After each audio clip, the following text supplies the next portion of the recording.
नमस्ते digital explorers. आज के इस एक्सप्लेनर में सीधे मुद्दे पर आते हैं।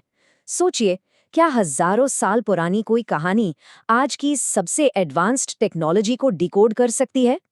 सुनने में थोड़ा अजीब लग सकता है, लेकिन आज हम प्राचीन दर्शन और हमारी मॉडर्न एआई टेक्नोलॉजी के बीच के एक बहुत ही दिलचस्प टकराव पर बात करने वाले हैं। तैयार हो जाइए इस शानदार सफर के लिए।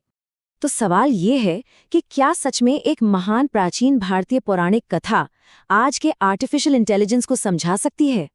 पहले बार में आपको भी लगेगा कि यार ये कैसे मुमकिन है, लेकिन समुद्र मंथन की वो पुरानी कथा असल में हमारे आज के इस विशाल बिग डेटा विस्फोट को समझने का एकदम परफेक्ट ब्लूप्रिंट है। चलिए इसे मिलकर डिकोड करते हैं। तो शुरुआत करते हैं भाग 1, दी एपिक कॉस्मिक सेटअप। अब आज के इस विशाल और कभी न खत्म होने वाले डिजिटल परिदृश्य को समझने के लिए हमें सबसे पहले एक पुराने ब्रह्मांडीय सहयोग यानी कॉस्मिक कोलैबोरेशन को देखना होगा। मूल समुद्र मंथन की कथा तो आपको याद ही होगी। देवता और असुर, जो कि आमतौर पर एक दूसरे के धुर विरोधी थे, अमरता का अमृत पाने के लिए एक साथ आए थे। उन्होंने क्षीरा सागर यानी ब्रह्मांडीय महासागर को मथने के लिए एक टीम बनाई। यह हमें बताता है कि भाई कभी कभी एक बहुत बड़े बदलाव के लिए कट्टर प्रतिस्पर्धियों को भी एक साथ आना पड़ता है। चलिए आगे बढ़ते हैं।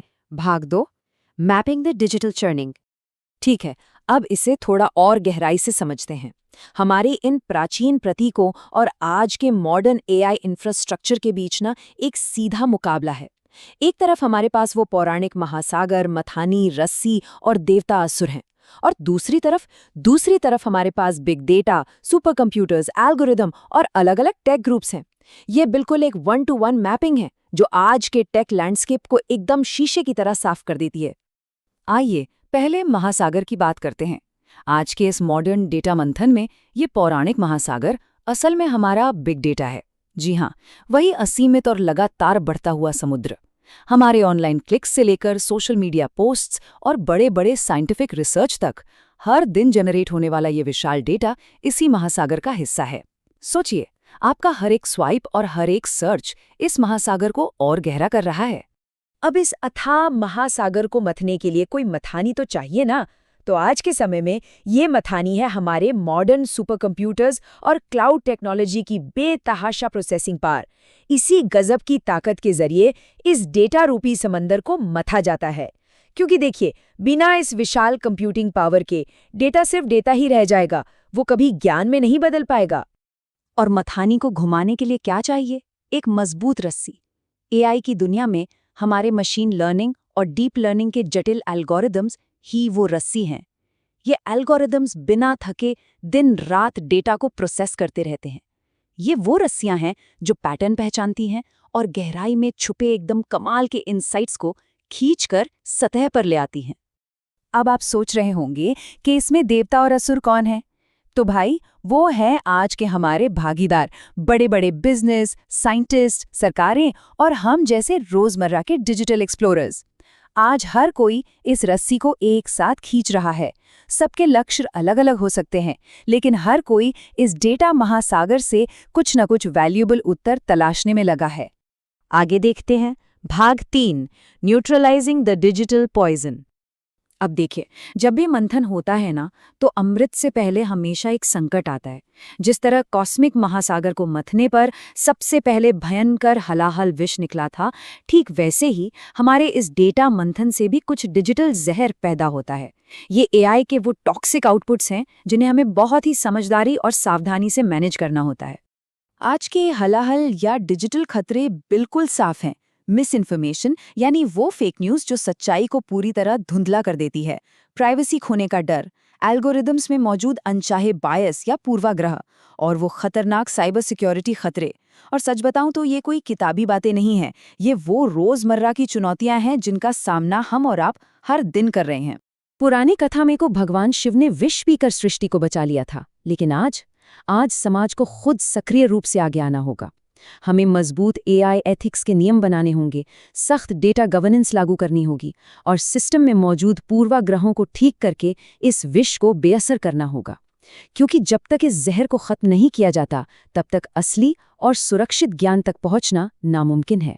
चलिए अब अच्छी चीजों की बात करते हैं। भाग 4, treasures of the AI ocean.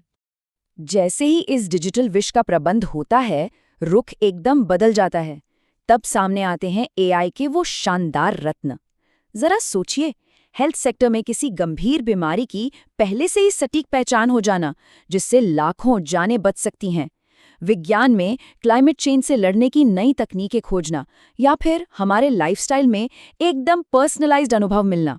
लेकिन हाँ, याद रखिए, ये खजाने हमें मुफ्त में नहीं मिलते। ये उस अनथक डेटा प्रोसेसिंग और मेहनत का सीधा रिजल्ट हैं। और एआई का ये सकारात्मक असर समाज के हर हिस्से में व्यापक रूप से बटा हुआ है। गहरी अंतर्दृष्टि से लेकर ग्लोबल लेवल पर बेहतर कनेक्टिविटी और सिस्टम्स को तेजी से ऑटोमेट करना।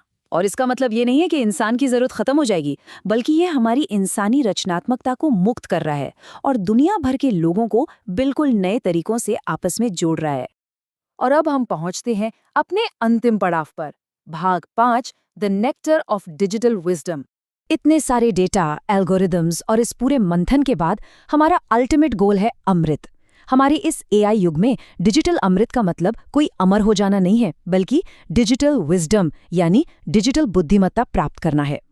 ये एक ऐसी जागरूक सामूहिक बुद्धिमत्ता है जहां आर्टिफिशियल इंटेलिजेंस और हमारे मानवीय मूल्य पूरी तरह से एक साथ मिल जाते हैं ताकि सबका फायदा हो।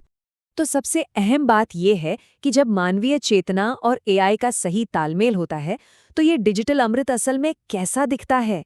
ये होती है एक बहुत गहरी समझ, ऐसे सिस्टम जो खुद को ढाल सके, एथिकल एआई, और सबसे बड़ी बात, इंसान की असीम संभावनाओं को बढ़ाने वाला एक शक्तिशाली टूल। ये एआई हमें रिप्लेस नहीं करता, बल्कि हमें और भी ज्यादा कैपेबल बनाता है। इस पूरी जर्नी से एक विचार पर हमेशा गौर करिएगा। बड़े बदलाव ना एक निरंतर चलने वाली प्रक्रिया होते हैं, जो चुनौतियों और अद्भुत खोजों से भरे होते हैं। ये प्राचीन दर्शन हमें याद दिलाता है कि ये मंथन कभी रुकता नहीं है। तकनीक बदलती रहेगी, डेटा बढ़ता रहेगा। ये एआई के फ्यूचर को नेविगेट करने के लिए हमेशा हमारे पास रहने वाला एक नक्शा है। तो अंत में ये सब हमें एक बहुत ही शक्तिशाली सवाल सोचने पर मजबूर करता है। क्या हम यानी मानवता डिजिटल विजडम हासिल करने के लिए एआई को अपने मूल मानवीय मूल्यों के साथ सफलतापूर्वक जोड़ पाएंगे?